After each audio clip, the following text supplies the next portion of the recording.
Mr. Right looks so perfect in your pasture, and he and Wally the Weather are really getting along. The ram seems so comfortable, and now that he knows he's really home, you want him to like you. Your instinct is to coo, pet, and overfeed him. Do not engage your ram.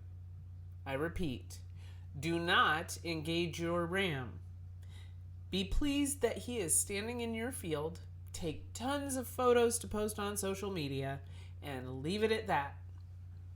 Talk to him when you enter his territory, make eye contact with him, and we'll talk about how to befriend him soon.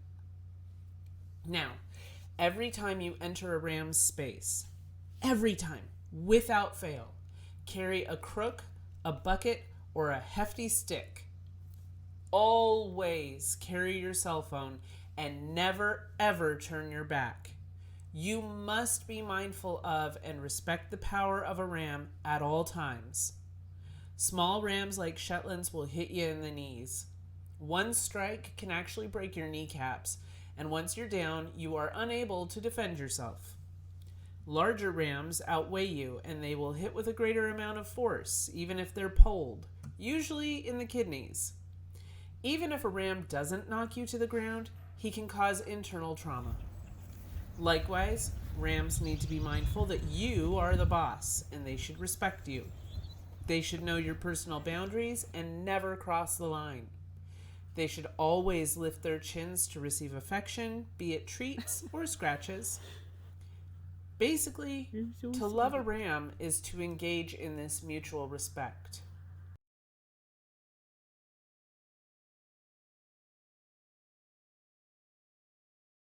Good morning, Dullahan.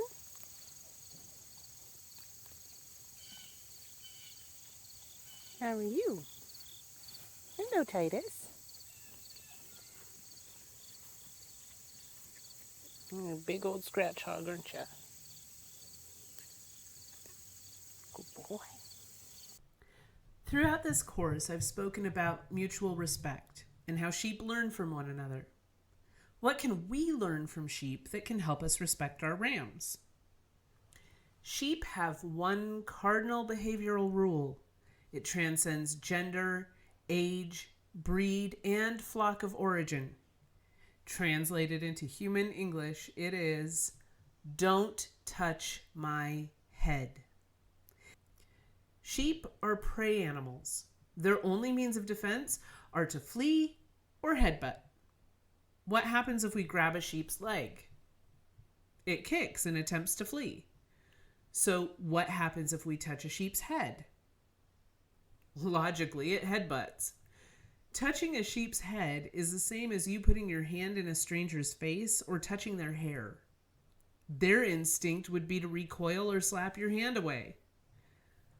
Whether on our farm or at off-farm events, we insist that visitors follow the golden rule. What is hateful to you, do not do to anyone, including sheep. Instead, we encourage them to scratch shoulders, necks, chins, and chests. These are places the sheep often have difficulty reaching, and people love to see their attention rewarded with a tail wag or the animal leaning into their hands. As a side note, when people ask, can we pet them? My stock response is always, if they let you. Animals should always have a choice. Likewise, we always encourage our sheep to raise their heads for rewards. A ram must lower his head to use his horns effectively. Therefore, our sheep learn early that they must raise their chins for affection and treats. Almost every photo I have of my rams and my goats is them looking up, not because they're shorter than I am, they are, but because that's the learned behavior I've instilled. It's nice to walk out in the pasture and note, oh, Elias has his chin up, I'll go give him the scratches that he craves. For older animals, this behavior is taught by rote. Chin is level, no cookie. Chin up, you get a treat. Lambs learn quickly by watching their elders. Another side note, if an animal becomes pushing and demanding, no treats. The reward is attention. We don't reward bad behavior, we walk away. We only ever touch a sheep's head for show, shearing, and health handling. After all, horns are God's handles. Even with relaxed, mature rams, it's a good idea to have someone available to control the horns during shearing. When the shearer is in a vulnerable position, and a sudden movement on the ram's part might inflict serious, permanent damage to both. Show rams, and all halter-trained sheep, may still shake their heads as the halter is slipped over, but they learn what to expect and what behavior is acceptable.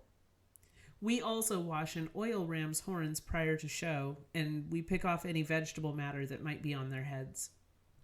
Sheep aren't stupid. They very quickly pick up on situational behavior, i.e., it's okay to be next to my shepherd in the ring, but I need to give her space in the pasture. It's okay for her to touch my head on the stand, but not in the pasture. It's okay to touch my horns briefly as the halter passes over, and it won't last, so I don't need to respond. There are a lot of nuances in ovine society that humans can only learn through extended association. In other words, the ways of sheep can only be learned through years of shepherding.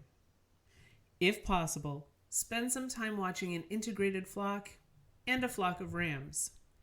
In late winter, a month or two prior to lambing, lower-ranking ewes will challenge the flock hierarchy because their position at the time they deliver determines their lamb's position within the flock.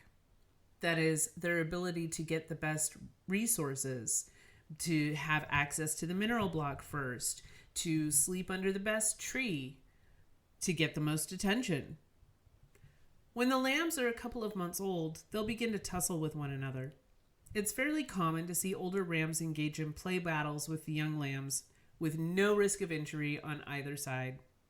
These are great opportunities to learn body language, paying special attention to the signals that trigger headbutting behavior. Now, I want to leave you with an example of what not to do. I came across this ram for sale on Craigslist, and honestly, it's a disaster waiting to happen. 2 unaltered males, acquired as pets, raised like dogs, with no boundaries or respect. Per the ad, the ram has a mischievous personality and will lightly headbutt you for fun if you turn your back. The current owner encourages headbutting behavior. Now, based on all of our study to this point, what do you think will happen when this ram goes to a new home? What will happen if he's rehomed to equally naive people, God forbid, with children? What should happen to this ram? Should you buy him? Please don't be this person. If you don't learn anything else from this course, please don't touch sheep on the head. Tell your friends, family, and strangers you meet in public.